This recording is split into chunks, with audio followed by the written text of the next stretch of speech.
Let's move on to talk about the other conference, that is the Eastern Conference. After a very brutal playoff for the Eastern Conference, he had 3 Achilles tears.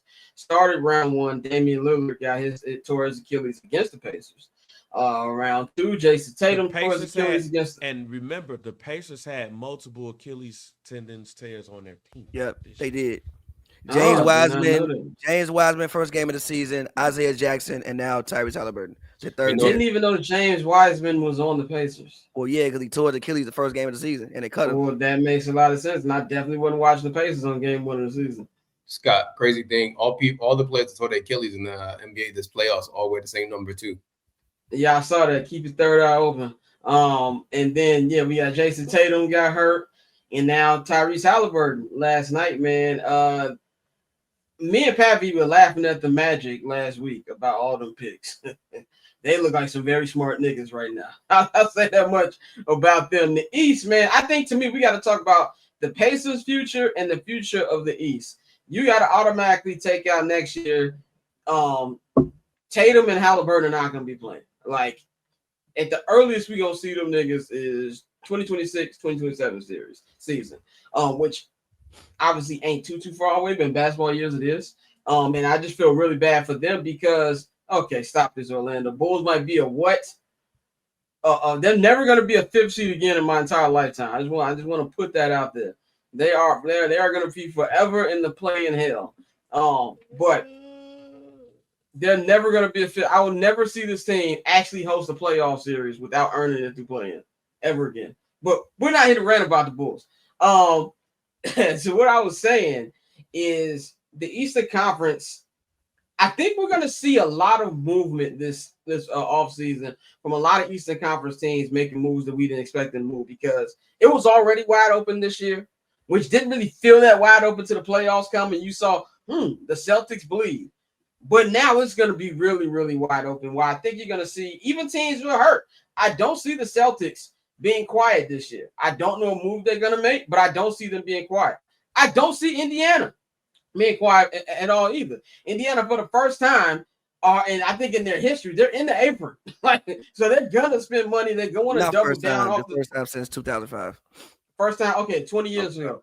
This is, so now I feel like they got a taste of it because they know their best player is not going to be there anymore, that they're going to add on to it. So I think the whole landscape has been shifted. And if you're Orlando, you got to feel good if you can stay healthy. If you're the Knicks, you got to feel like we just need to figure out this coaching situation and just give ourselves another chance. And if you're Cleveland, I know there's been rumors about trading Darius Garland, but trade who you can to give yourself the best opportunity. I don't think it's going to get this good again in the Eastern Conference.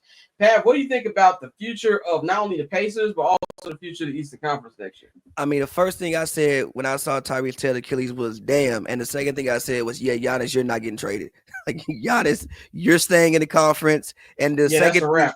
You're staying in the conference. And the second thing I thought was, Miami didn't have foresight, but if Miami had foresight, I wonder if Kevin Durant would be on the Miami Heat right now.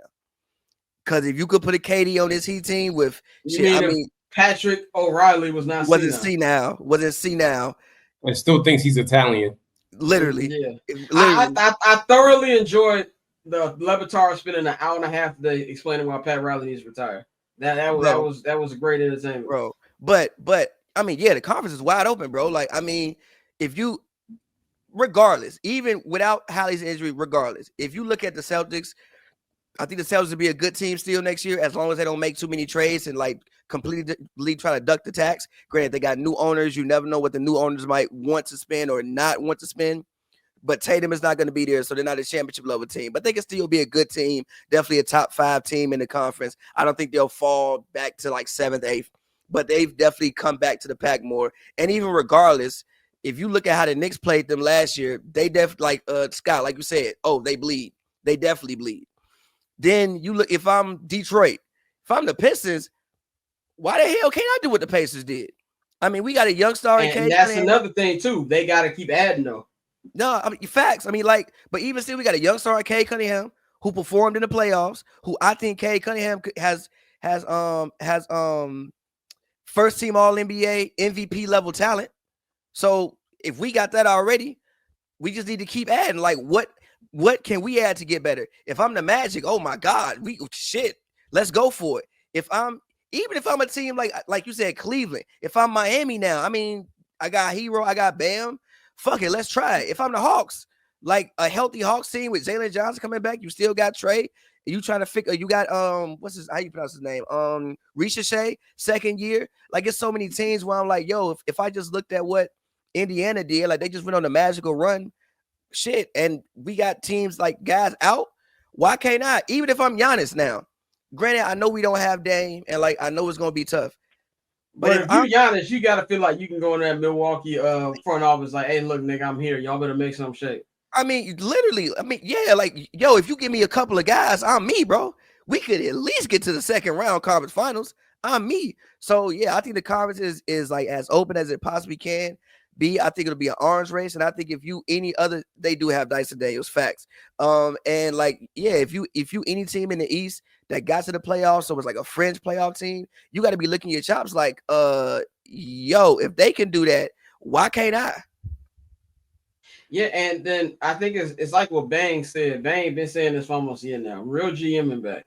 Real GMs gotta get to work. So, Bang, let me know what you think about the future of the East, man, and where this whole thing is going. That shit wide open, fam. And I know what you said about the Bulls. I know what you said, but no. All I'm saying. What Stephen A. say? Stop right there. Stop right there. All I'm saying is nothing in the East is going to shock me or surprise me at this point. We would need a major Mataz growth. By the way, Mataz and Caleb will walk around the city this weekend like they own this show. Yeah, they were. You really wouldn't know. You would just need Billy Donovan to have a good coaching performance. Yeah. You got to keep Kobe, re-sign Giddey, hope that they can get better. You could be a 6 seed. Yeah, I'm just saying that with the amount of star players hurt, not the amount of people, the amount of star players hurt, and the amount of changes that's going to go on with some teams because of these aprons, it would not shock me or surprise me. If I'm the Knicks, I know everybody was killing the Knicks for not going after KD. I ain't mad at it because you went to the Eastern Conference Finals, and now all of those teams you went through, one of their stars, if not their main stars, hurt. So it's even. Like, it's pretty even amongst the teams. And then let's look at some of these other teams. Like the Philadelphia 76ers is going to come out the draft and get a prime young person. But you still, are you ready to say that Tyrese Maxey is the man? Because it sure ain't Embiid. He halfway done. And he ain't got a choice. Right. Hey, the Cleveland Cavaliers. Like, are we comfortable in saying that the Cleveland Cavaliers are ready? Because they seem like the Atlanta Hawks teams back in the day that end up being the number 1 seed, but then they get in the playoffs and they huff. Like, when you look at the East from 1 to 10, and knowing at the top, damn near everybody hurt, that matters. I think it makes for a very fun and interesting East next year. And as you said, I've been saying, it's real GM hours, it's real coaching hours too. Next year is going to be the year where you see real coaching like we used to see, real putting people in place, and real GMing. What moves are teams going to make to keep them at the top? What moves are them bottom teams are going to make to help them ascend? The East is going to be fun. The West, and set. East, I'm like this shit. I think that too. I'm one of the few people who are Bulls fan who don't hate Billy Donovan. I think Billy Donovan is a fine coach, and I do think Billy Donovan can do that.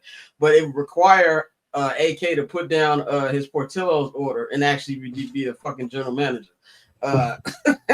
Like, I'm convinced he don't do nothing but just go to Portillo's, ask the guy, y'all want peppers? He don't be picking up no phone calls. So what does Mark Eversley do? Mark Eversley go pick the food up. He go pick the food up. He like, I'm over here, Baba. Y'all want a mystic? Like, that's what Mark Evans would be doing. He don't be doing no trades.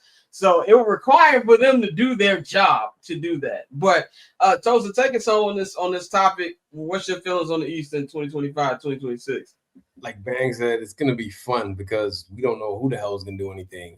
Definitely think Giannis is staying now. I'm gonna try and get Giannis some help, but it's gonna be exciting because they have a formula now where you need to get a team that's really deep and like has a lot of rotation options. So GMs have that playbook in a sense from the Pacers and the Thunder. So it's now, how do I level up and get to the top of this conference? And like Pat said, the Magic are smart for getting Desmond Bain already. Was a lot of capital, but now look at the Magic. They feel smarter for that now that Halliburton's out and Jason Tatum. So it's a lot of opportunity for people to move up. And one of my homies is a Wizards fan. He was getting excited. I said, don't get excited. The Wizards still won't be asked next year. So leave that alone. I said, boy, went to the Vlade Divac School of GM. Yeah, I don't look. You want a great job in job security, work for the Chicago Bulls. That will help you. Yeah, Bulls need more than a few minds to get this franchise. Catch I'm Not Gonna Hold You, hosted by Scott Lewis, every Monday and Friday at 5 p.m. Eastern, 2 p.m. Pacific, only on HNB Media and the Barbershop Network.